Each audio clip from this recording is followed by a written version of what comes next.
بسم اللہ الرحمن الرحیم. اچھا, آپ کا جو کویشچن ہے کہ ایک پراپرٹی کی اگر 2 لیزیں آ جاتی ہیں تو پھر اس کے بعد دیکھیں جی, پراپرٹی ایسا پریکٹیکل ایسا ہوتا ہے کہ ہمارے لاء میں موجود ہے کہ جب کسی پراپرٹی کی 2 جو ہے لیزیں آ جائیں, 3 آ جائیں, 4 آ جائیں, وہ یہ کنسیڈر کیا جاتا ہے کہ اس میں سے پرانی کون سی ہے, پہلی کون سی لیز بنی ہوئی ہے. جو پہلے لیز بنی ہوئی ہوگی, جو کہ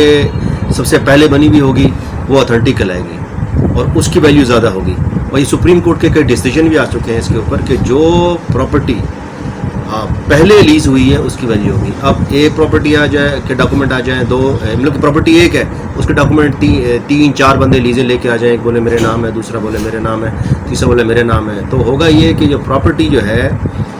جس کی لیز پہلے آئی ہے اسی کے نام جو ہے وہ ہوگی, کیا نام ہے, اس کی ویلیو ہوگی, اس کی ڈاکومنٹس کی ویلیو زیادہ ہوگی.